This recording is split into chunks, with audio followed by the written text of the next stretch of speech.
Hai semua, Assalamualaikum. Hari ini Cik Noh nak masak ayam panggil. Resepi ala-ala restoran mamak, tapi versi senang nak buat kat rumah. Kuahnya tu warna merah gelap, pekat berempah, bau jangan cakap lah, memang menggoda. Makan dengan nasi putih panas-panas, curah kuah pekat tu dah cukup buat naik selera. Apa yang buat Cik Nom suka cara masakan ayam panggil versi ni, lain sikit sebab ayam kita tak perlu goreng. Jadi kuranglah risiko ayam tu jadi keras ke. Dan bila kita renyah lama, ayam ni akan jadi lembut dan meresap kuah sampai dalam. Nak tahu teknik utama dia? Korang kena tengok video ni sampai habis. Boleh nampak kan? Kuah tu pekat, pecah naik minyak dan nampak bersalut dengan ayam. Kalau perkena dengan nasi ganja, memang boleh tergolek lah lepas makan.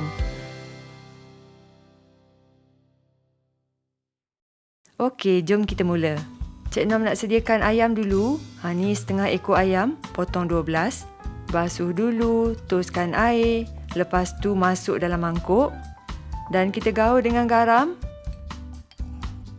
Dan juga lebih kurang 1 sudu kecil serbuk kunyit. Gaul bagi rata. Lepas tu kita perap sekejap sementara siapkan bahan-bahan lain. Okey, sekarang kita buat bahan kisar halus. Potong kasar 1 inci halia. 5 ulas bawang putih. Dan juga 1 biji bawang besar. Masuk dalam blender. Untuk cabai kering, Cik Nom guna 6 tangkai sebab jenis pedas juga ni. Gunting. Dah rendam dengan air panas sampai lembut. Dah lembut tu boleh buang biji, toskan air dan lepas tu korang kisarlah dengan semua bahan tadi. Tambah air tu sikit je, cukup sekadar bagi jadi paste halus. Jangan cair sangat.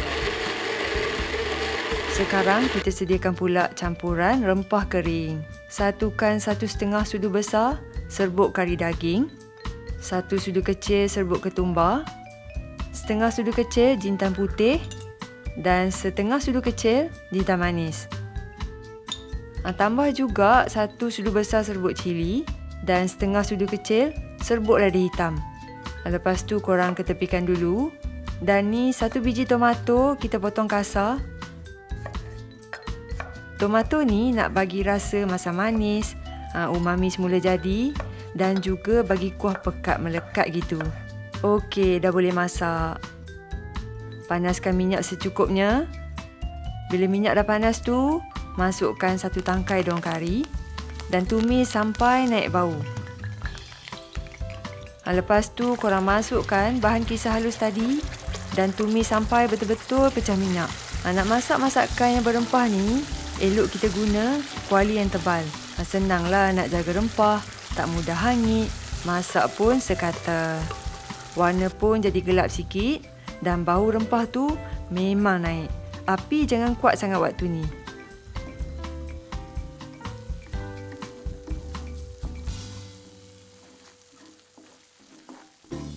Bila dah pecah minyak, boleh masukkan campuran rempah kering tadi. Lepas tu korang kacau lah 2 ke 3 minit. Kalau nampak kering sangat tu, tambah air sikit. Kita nak rempah ni masak jadi paste yang pekat, tapi jangan sampai hangit. Boleh masukkan hirisan tomato dan korang masak sampai tomato tu jadi hancur dan sebati dengan rempah.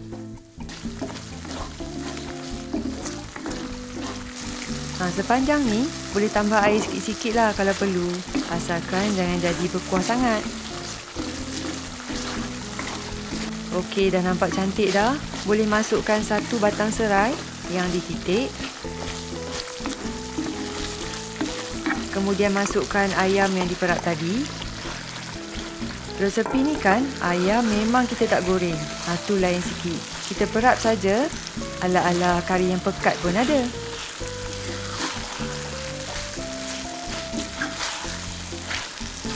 Masa ni kita boleh tambah kicap. Sikit je dulu. Cukup nak bagi rasa dan warna tu jadi gelap sikit. Tutup tudung kuali, perlahankan api dan renyah sampai ayam masak. Dan air dalam kuali tu makin kering. Masa proses ni korang akan nampak lah, kuah jadi macam berkuah semula sebab keluar air dan lemak ayam tu. Lepas tu dia akan pecah minyak balik. Itulah tanda kuah dah betul-betul jadi. Kalau nak warna lagi gelap cantik, boleh tambah kicap sikit lagi. Tapi jangan banyak, nanti jadi dendeng pula kan. Okey, bila ayam dah masak dan kuah dah jadi sederhana pekat macam ni, barulah Cik Nom tuang madu. Kacau sekejap, kuah ni akan jadi lebih berkilat dan bau pun makin sedap. Madu memang kita letak akhir masakan ya. Last sekali perasakanlah dengan garam, dengan serbuk seasoning kalau suka. Dan bila kuah dah mendidih, boleh tutup api. Tak perlu tunggu kering sebab nanti bila sejuk, kuah akan jadi lebih pekat dan sedikit kering. Sebab ayam ni tak digoreng, isi dia memang lembut dan serap kuah rempah tu sampai ke tulang. Untuk hidangan dengan nasi putih panas je dah cukup terbaik. Kalau hidang dengan nasi ganja pun, sedap ni. Siapa nak resepi nasi ganja? Silalah komen. Macam biasa, kita recap tips penting. Pertama, gaul ayam dengan garam dan kunyit. Kemudian perat sekejap bagi rasa tu masuk. Kedua, tumis bahan kisar sampai pecah minyak. Ni kunci utama untuk kuah yang sedap. Ketiga, rempah kering kena masak jadi paste pekat dan tambah air sikit-sikit. Jaga jangan hangit. Madu pula kita masuk akhir sekali bila kuah dah masak. Korang kena cuba resepi ni tau. Okey, jumpa lagi. Bye.